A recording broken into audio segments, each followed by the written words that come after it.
Alright, di depan saya ialah Mercedes EQE 500 SUV. Inilah varian SUV dan warna dia ni, warna adalah manufaktur warna grey dia. Dan warna dia adalah berbeza dengan yang ini. Dan warna ni diintroducekan dengan harga 16,000. Dia merupakan E-Class tapi elektrik, tapi dia SUV kan. Macam ni lah dia punya besar dia tu. Ni dia punya walk around review lah. Okay. Dan sebenarnya dia punya rim ni agak jarang juga untuk dilihat dekat mana-mana model Mercedes yang ada, even AMG pun, dan ini pun AMG line punya rim.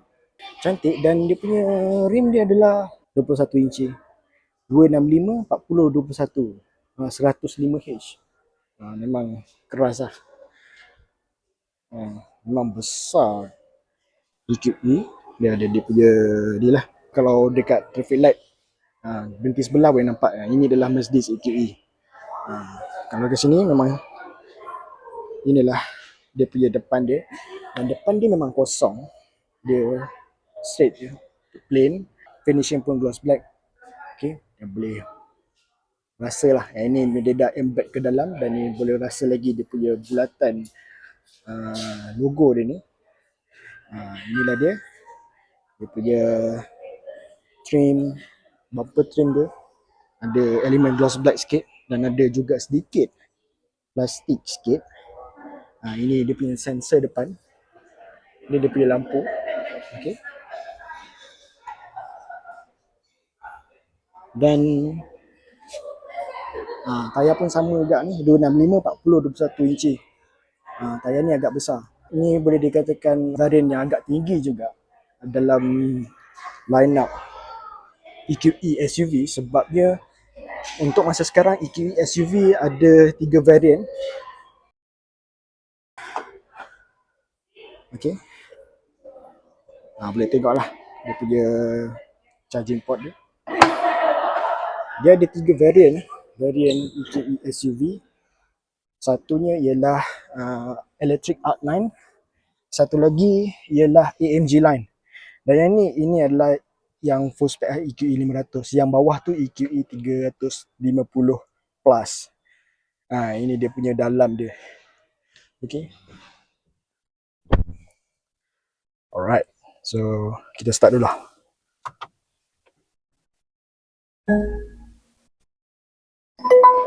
Ini dia punya dalaman dia lah.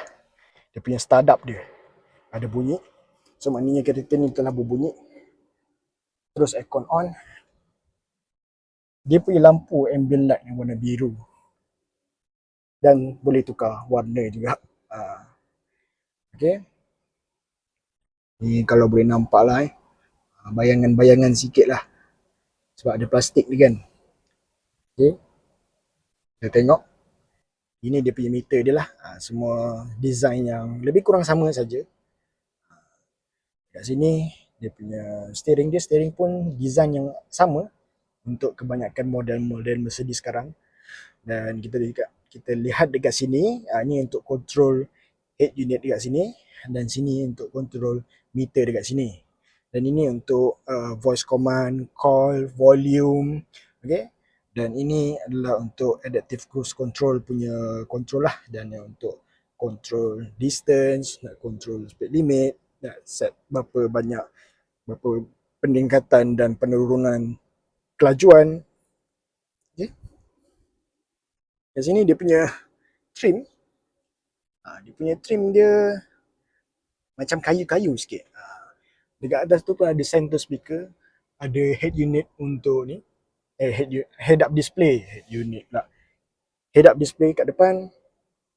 Okay. Dekat sini ni dia punya center console lah. Ada compartment, ada wireless charging semua, ada NFC, ada 2 USB-C untuk charging. Okay. Macam biasalah. Dan ada lagi 2 USB-C charging port dekat sini. Alright. Dan kalau tengok dekat sini, macam gini kan dia punya design dia kan. Sebenarnya dekat bawah tu ada lagi tau. Ada lagi compartment. Dan ada juga lampu. Sekejap kita tunjuk. Ini adalah untuk kompartmen untuk simpan barang lah. Lagi-lagi untuk pemandu ataupun passenger wanita yang nak simpan handbag dia dekat sini. Jadi nak letak tu tak ada masalah. So, bag tu taklah besar sangat lah. Dan ada strap untuk nak letak buku ke, file-file ke. Dan ada juga dua USB-C charging dekat situ lagi. Berapa banyak USB-C charging yang ditawarkan dalam Mercedes EQE 500 ni. Alright. Jadi ini kita lihat ini untuk lampu lah, lampu. Okay. Untuk emergency call, satu kali tekan semua. Indikator passenger airbag. Dan kita tengok ini adalah dia punya panoramic sunroof.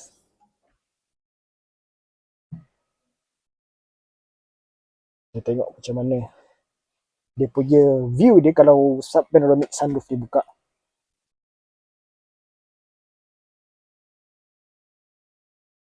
Alright. Jadi inilah dia punya rupa dia. Tapi kalau dibuka pada waktu tengah hari, panas ataupun petang, memang haba dia memang terasa. Matahari tu straight kena dekat kita punya kepala dia dan muka semua, dan kita akan rasa bahang lah dah memang panas. Jadinya bolehlah letak tinted segelap yang boleh, ataupun 50%, tapi dengan heat rejection yang tinggi lah. Pun begitu, kita tutup dulu.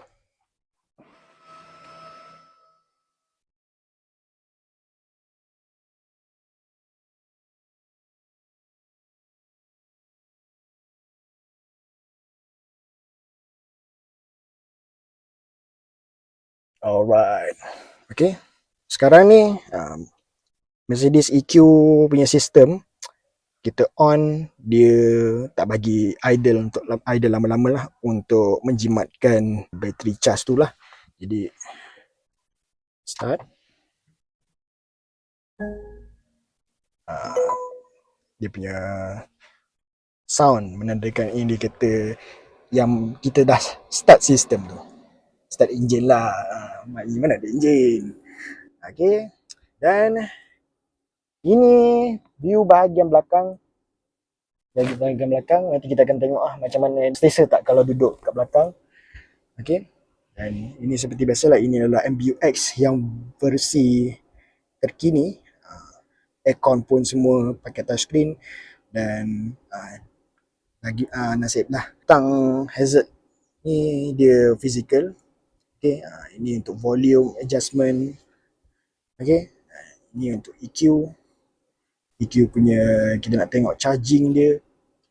Okay, kita nak tengok dia punya julat berapa banyak distance boleh pergi, berapa banyak kilometer. Dan ini untuk consumption, penggunaan kuasa daripada bateri. Dan dynamic kita nak tengok dia ada 5 mod, iaitu Eco, okay, Eco, Comfort, Sport, Individual, dan juga ada off-road. Ada off-road, maximum speed ialah 110 km sejam. Off-road lah untuk lalu-lalu jalan-jalan berpasir, berliku-liku, macam liku-liku kehidupan. Jadi sekarang kita berada dalam comfort lah. Alright. Jadi ini pun kita tengok info sedikit. Ini adalah bagaimana energy flow.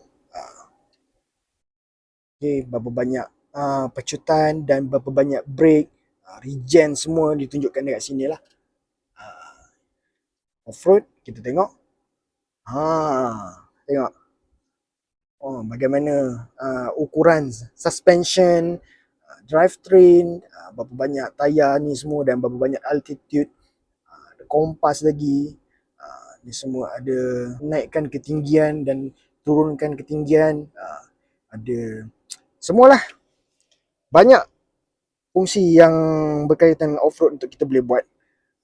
Jadinya comfort. Ini ambient light lah. Ada banyak color boleh buat. Ada 64 warna. Macam-macam boleh pilih. Kalau nampak lah ni kita tukar warna oren macam tu lah. Nampak warna oren. Sini dah mati lah enjin. Jadi kita start balik semula.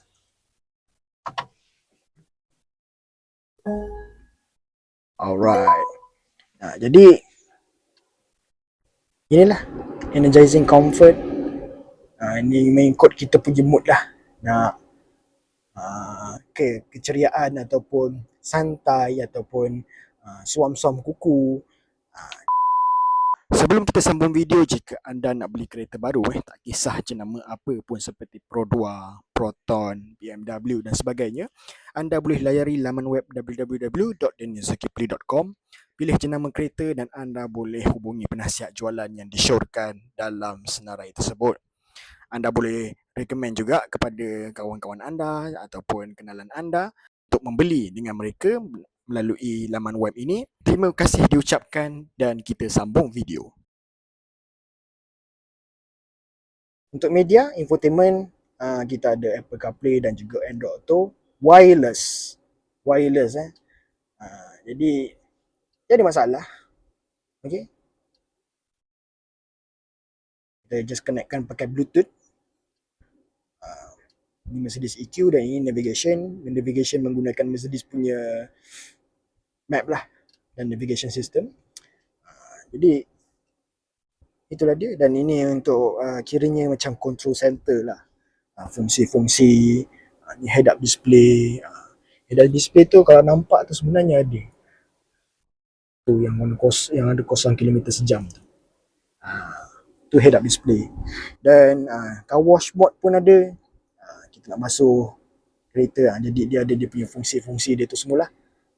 Active steering assist semua, ini semua. Okay. Jadi dia nak towing pun dia ada fungsi dia juga nak kena on benda tu. Jadi bukan sebarang-sebarang kita nak tahu benda tu. Kita nak tahu kereta ni. Dan ini aircon punya setting. Boleh sync dan boleh individual setting. Driver suhu lain, passenger pun suhu lain. Salah. Driver sini, passenger sini. Ingatkan macam dekat Europe. Mari kita tengok dekat bahagian belakang pula. Okey, untuk buka bahagian belakang ni, dia punya handle ni tersorok tau. Jadi macam mana kita nak buka dia punya handle ni? Dia akan keluar pop-up style. Mercedes-Benz. Ada tulis kat situ Mercedes-Benz. Dan ini adalah bahagian belakang. Dan lihatlah. Alright. Seat kulit lah, ada seat. Dan ada carpet EMG kat situ. Kita tengok dekat bahagian belakang. Alright. Jadi ini bahagian view dia. Daripada belakang, passenger belakang. Bahagian dia. Alright. Okay, dia punya headrest style begini. Ada storage pocket kat sini. Speaker Bremester kat sini. Handle. Okay. Untuk buka pintu. Ada hook kat sini dan juga ada airbag, curtain airbag lah. Ni untuk lampu lah. Untuk lampu. Okay. Kat sini pun ada control aircon juga lah.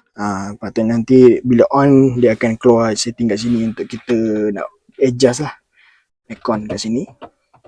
Okay. Cumanya butang dia tu dia rasa bergerak semua sekali.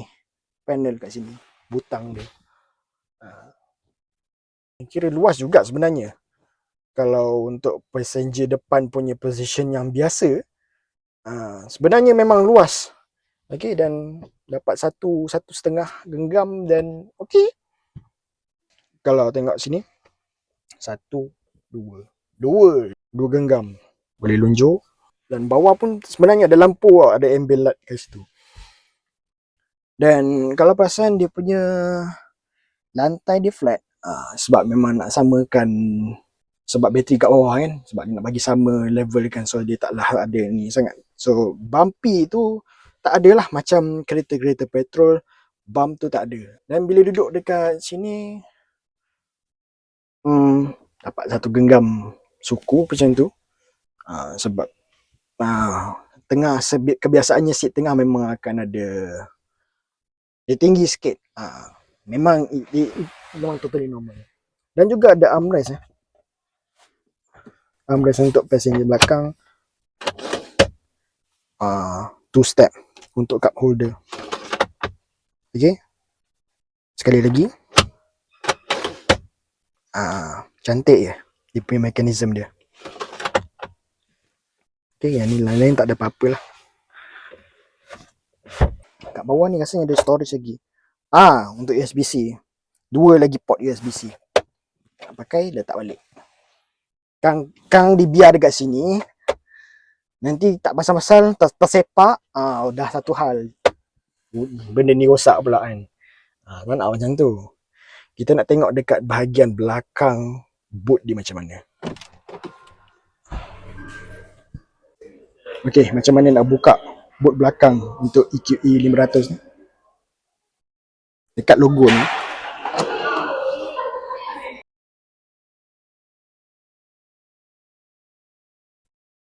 Agak luas okey lah. Ni untuk simpan dalaman tu semua. Boleh tarik.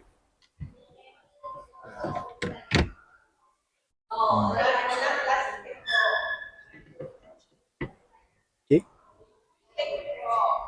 Ada macam biasa untuk simpan apa-apa kotak ke, kotak-kotak kecil ataupun peti kecemasan ke. Ada lampu dan kita tutup lah.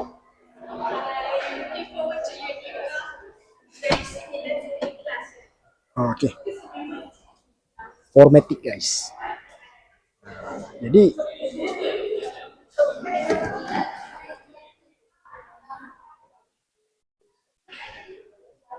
ni untuk kontrol lampu dan juga untuk handbrake.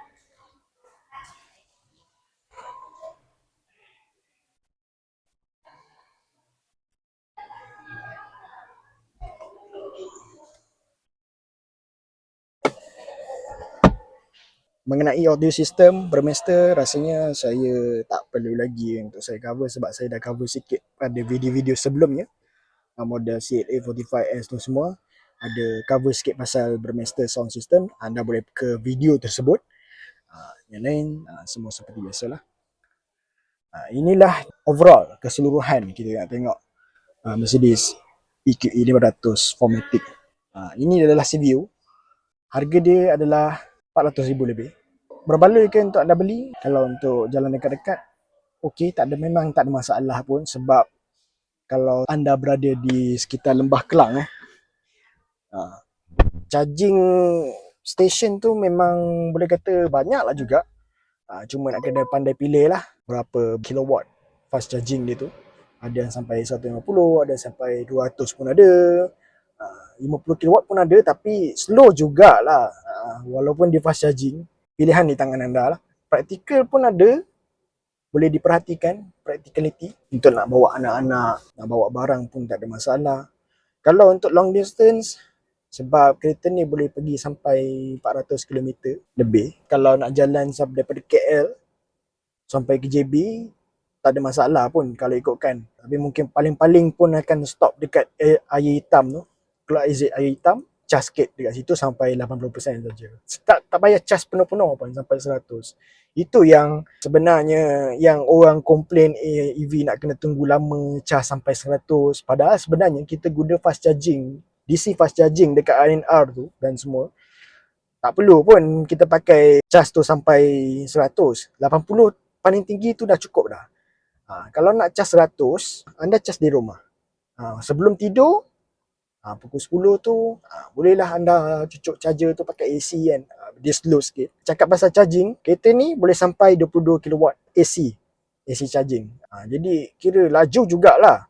Tapi tu pun, biasanya kalau anda cas dekat rumah, boleh cas paling tinggi pun sampai 11 kW lah. Jadi itu pun sebenarnya lama jugalah. Mungkin daripada pukul 9 malam, pukul 7, 8 pagi macam tu mungkin dah full charge lah. Tengoklah berapa last bateri dah charge tu kan. Paling-paling pun paling tinggi 11 kW lah kalau charge kat rumah pun. 7 kW, 11 macam tu lah. Main-main kat situ. 22 ni biasa kat luar je lah, dekat charging station yang ada destination charger macam tu. Betul pun boleh, tu pun kalau pakai AC lah. Kalau pakai DC lagi laju. Boleh sampai 170 kilowatt. Apakah pendapat anda? Wajarkah anda beli? Kalau anda nak beli, contact dekat bawah. Kita akan bagi contact dekat description. Okay? Kalau anda nak beli Mercedes. Ataupun kalau anda tak nak beli EQE 500 ni pun tak apa. Anda beli kereta lain macam E-Class baru W214 tu pun boleh. Ataupun C-Class W206. Ataupun mana-mana SUV Mercedes pun boleh. Janji anda contact. Anda contact nombor di bawah. Okay? Kita akan bagikan servis yang terbaik lah. Jadi inilah dia Mercedes EQE 500 SUV CBU. Jumpa lagi pada video akan datang. Assalamualaikum dan selamat sejahtera. Bye bye. Jumpa next video.